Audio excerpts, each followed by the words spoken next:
Hi everyone, welcome to World of Tanks with stewiejp. I'm Stewie and this is the Tier 10 Russian Artillery, the Object 261. This is another double shot of clicking action for all you artillery lovers out there.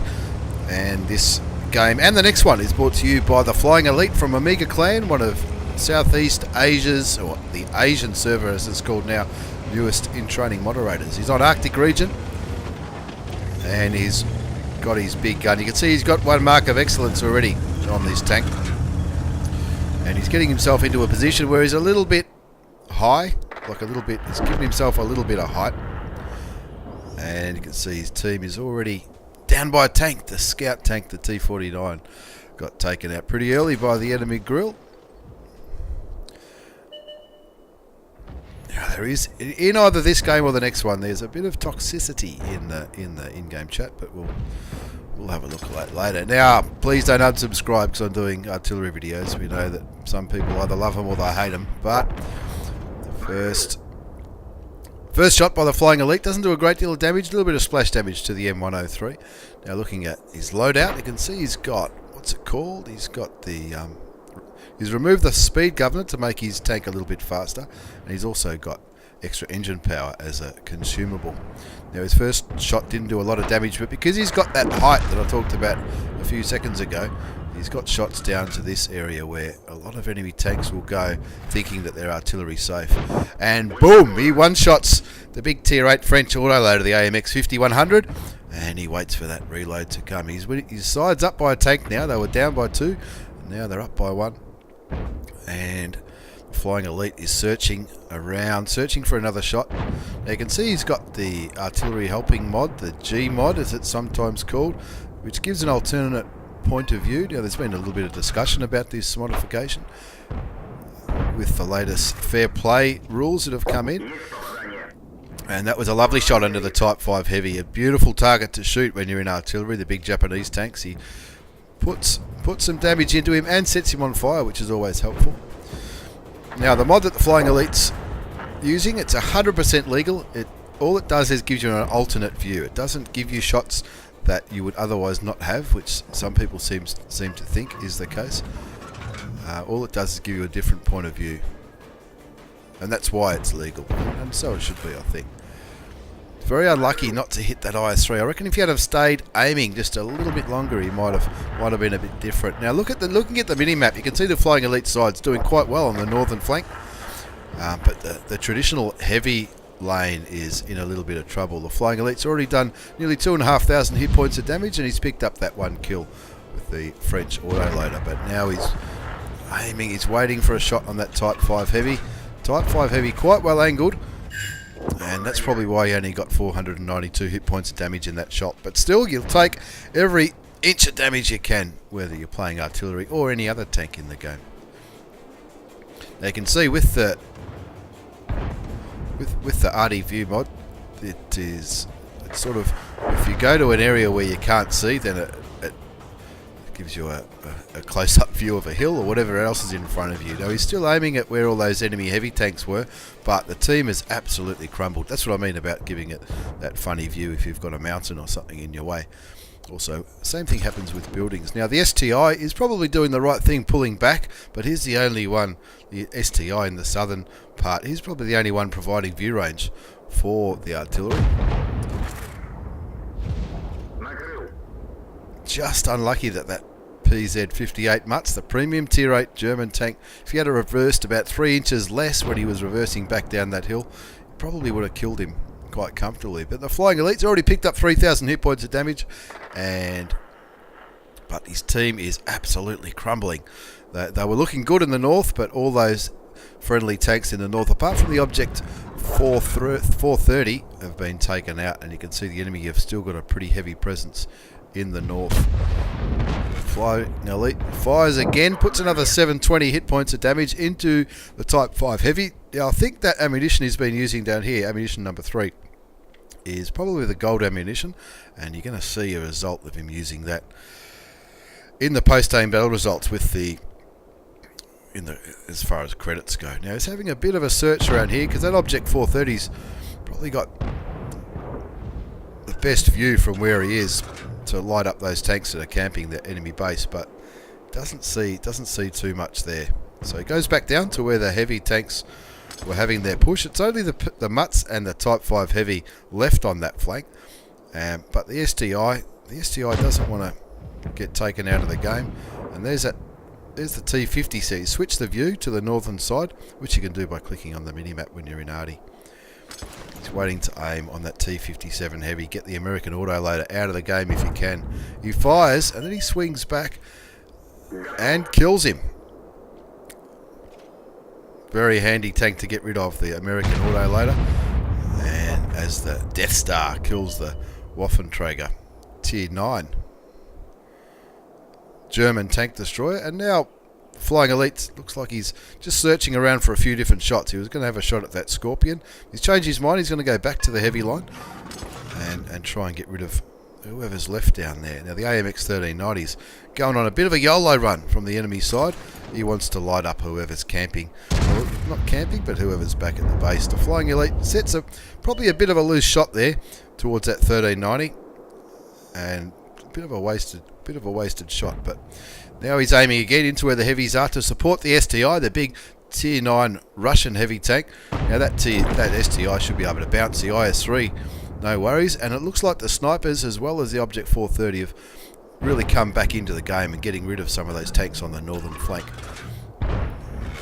Fires straight away into the Type 5 heavy. Again, unlucky not to take him out of the game, but brings him down to a manageable hit points of 392 with the big Japanese super tank. Now you can see on the minimap the Object 430 is coming back into the game, and he gets rid of the Mutts. Even though it's a Tier 8 tank, it's still a tank we've got to get rid of. And then straight away that FV215B gets rid of the Scorpion G. And evens the score up again a little bit. The enemy tank, you got 3 Tier 10s plus a Tier 8, and of course the side on the Flying Elite side has 4 Tier 10s, a Tier 9 and a Tier 8 left in the game.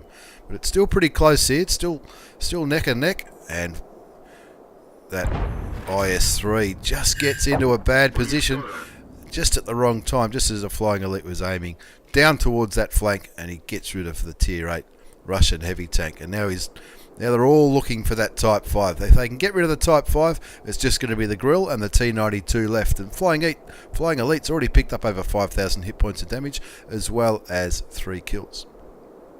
Now they're searching for what's left.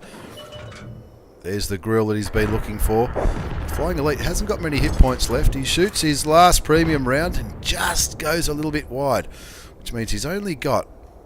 This is the armor piercing ammunition, so there's no splash on this, but it does do 1,100 hit points of damage, and it's got 360 penetration as long as it hits. So he's just got to make sure his last shots hit and not rely on doing any splash damage. But looking at the scoreboard, 13-10, you'd think that this game is pretty much in the bag as he aims in on that grill, who's given him his side, and the grill's not really moving out of the way too badly. He fires and he takes him out of the game, only leaving the enemy artillery, the T92, the big American Tier 10 artillery piece, in the game. And of course, when there's only one arty left, everyone's just going to rush where they think he is. You can see the Flying Elite's got 4 kills now, and everyone's waiting to see where that T92 is. It's a foregone conclusion, the result of this battle, of course. And everyone's just looking to see if they can find the American artillery, the T92. I've been one shot by one of these things in my E5, which is always just a wonderful feeling. And there he is, and luckily for the Flying Elite, he's aimed at the right spot. He fires and shoots and just tracks him. He'd be thinking, what? You're joking. The tracks in the T92 ate the shot, and he's hoping he reloads in time. But have a look at the mini-map. They've got him surrounded. They've taken him out of the game, and a convincing win in the end, 15-11, although it was fairly close. And you can see on the post-game battle results, it's a second-class mastery badge, which is it's not an ace tanker, but not a bad result. And you can see with that little line underneath the number 2 that it's his best score ever in the Object 261. Fired up the Lion of Sinai for doing 100 kills in the IS series, which he did. He killed the IS-3 in that game. The Bruiser, High Caliber, and of course the Gauze Medal for doing 10 times your hit points in damage in the one battle. And you can see in the end he did 6,031 hit points of damage, 4 kills, gave him 911 base experience. He didn't get the top experience because obviously none of the damage he did was spotted by himself. So he's essentially sharing the damage with the other players on the team. And he fired 14 shots, 18 hit and 7 did splash damage. 6 did splash damage as well. And of the 8 that hit, 7 penetrated. So there was that last shot into the enemy artillery which didn't penetrate, it just tracked him. But 6,031 hit points of damage, that's absolutely massive at any game.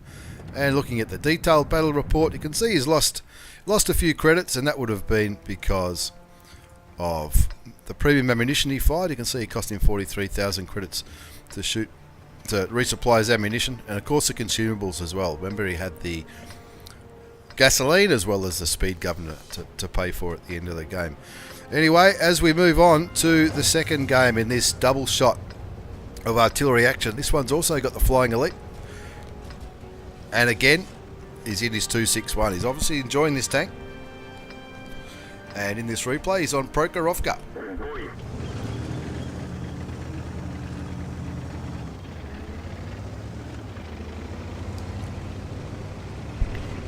Prokhorovka isn't a bad map to be doing an artillery game in, because if your side, or if both sides are camping, then of course that gives you time to reload and to put in more and more damage. Now he is on a mission in this game, SPG-7, roll out the big guns, which is to destroy at least 3 enemy tank destroyers and artilleries.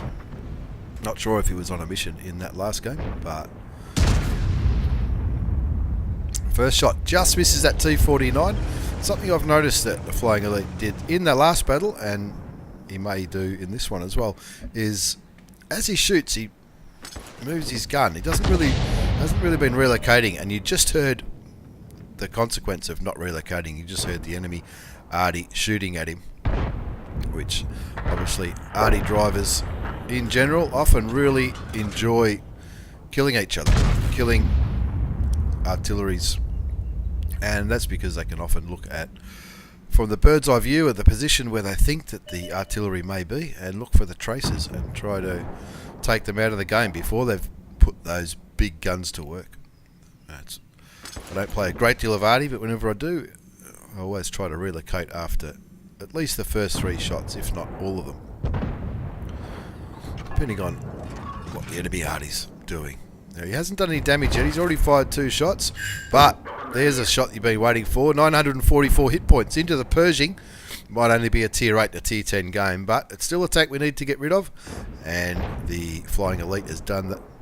Put a lot of that, would have dented that Pershing driver's confidence a great deal by taking out over half his hit points in one shot. And now he's waiting for the reload. It's always a bit of a dicey game aiming at mediums and light tanks when you're in an Arty, just because the time it takes for the shell to land, they can generally move a fair way. If you look at the mini map, there's some very interesting positions being taken up by the team. Boom, there you go, 1650 hit points, one shot. That was a full health Centurion Action X, the big tier 10 British medium tank, one of my favourite tanks to play. He did give him the side. He did get a shot into the side, so obviously the shell penetrated. And you can see that if it penetrates, it can do 1,700 hit points of damage with those normal shells. And that's obviously what happened, taking the British medium tank straight out of the game.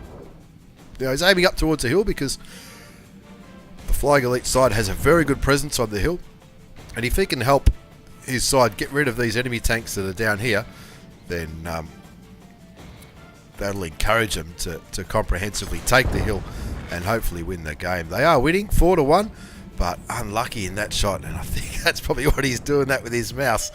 That shot RNG, people talk about RNG. That shot was miles away from where he was hoping it was going to go. But you never know, it might have hit another tank that might have been there behind the IS-3. That E4 might be up there, or the E75 might even be up there.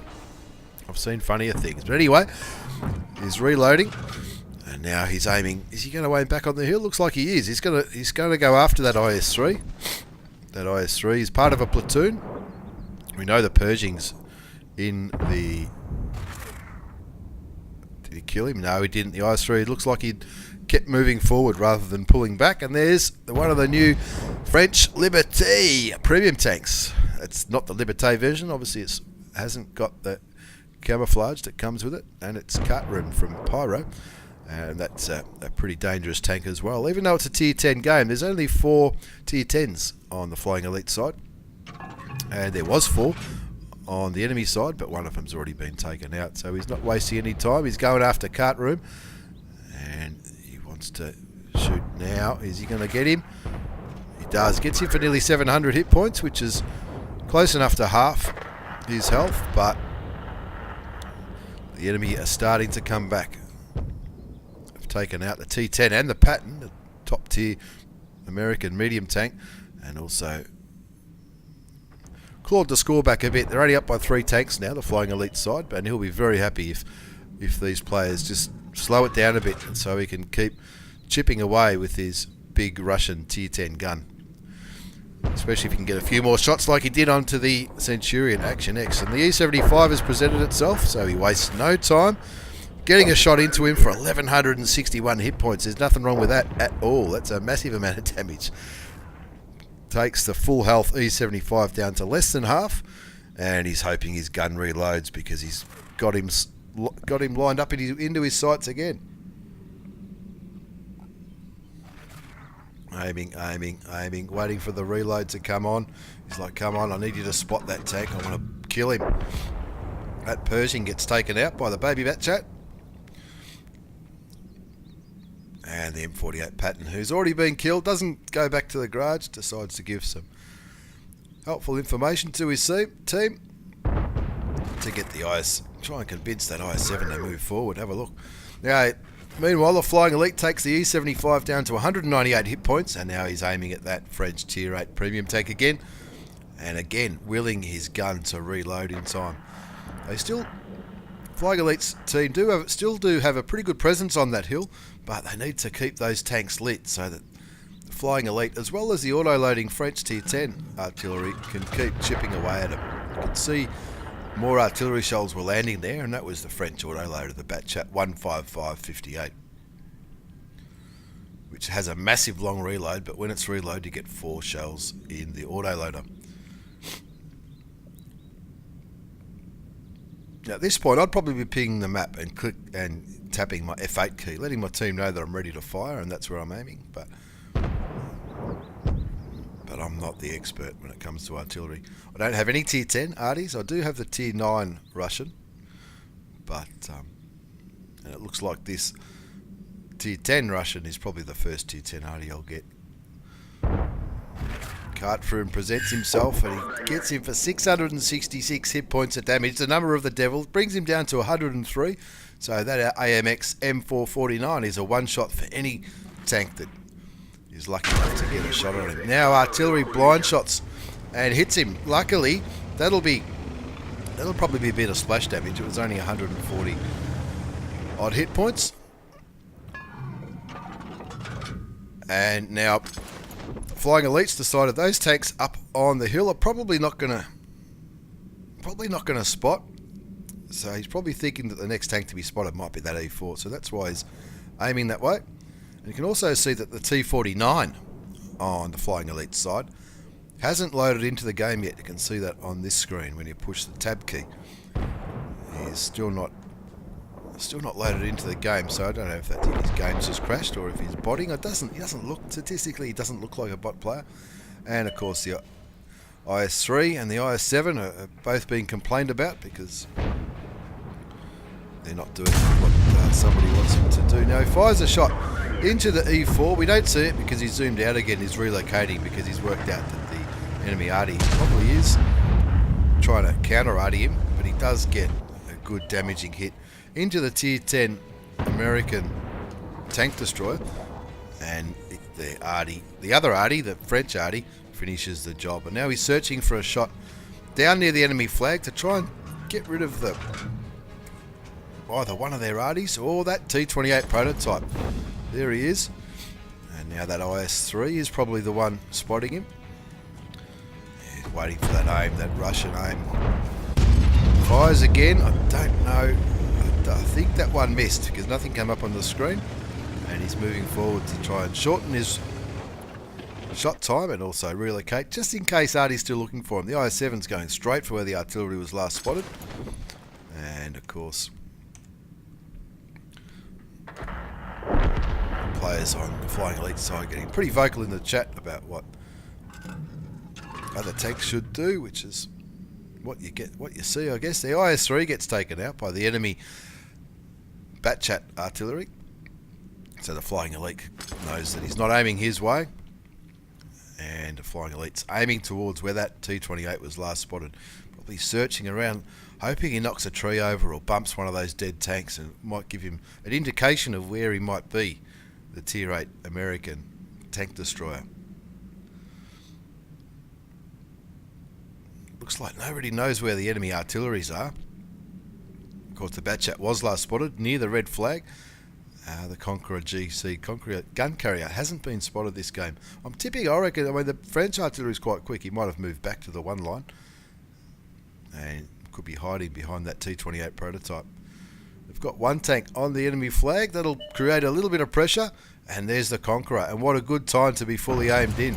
He's down to 15 hit points, but the Flying Elite misses. So does the French Batchat, misses as well. But that's the RNG. That's the random number generator in World of Tanks. Of course, the French Arty ends up taking out the Conqueror gun carrier because he is in an autoloader, so he obviously had more than one shot up his sleeve. And now the Flying Elite's probably thinking maybe the T-28's gone all the way up to E2. Maybe he's all the way up there. Maybe he could even be at D2. And there's only 17 seconds left on the cap. So he's letting him know, stop the cap. We've got more damage to get up here. That T-28 prototype, I think he was on pretty high health last time he was spotted. And he got all the way up to B2 in the end. But he's given the Flying Elite his side. Does this one land? Boom, one shot. There goes the 1150 hit points of damage. And the Flying Elite picks up the last kill of the game, which is always a satisfying result, picking up the last kill of any game. And not a bad game at all. Another second-class mastery badge. Bruiser for doing some damage. A Gauze medal again for doing 10 times the hit points of his tank in a game, in an artillery. And the High Caliber for doing the more damage than anybody else. And more damage than anybody else is an understatement. 7,434 hit points of damage. Only picked up 2 kills. But that's alright because he was going for the damage. He was going to get those big tier 10 tanks and the other tanks down from, to get rid of some of their health.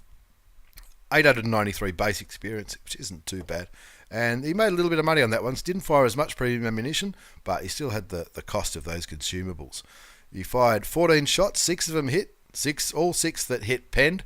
And 3 of the other shots did splash damage. There are a couple of loose shots in there, but all in all, a pretty good game from the Flying Elite from Amiga Clan, running around in his Object 261, the big Tier 10 Russian artillery tank that I haven't got, but it looks like a little bit more fun now that I've seen this video. I hope you've enjoyed this video, everyone. I hope you don't unsubscribe because it's a double shot of Arty, and I'll try not to do too many Arty replays in the future. Thanks for watching, everyone. Take care, and I'll see you all next time.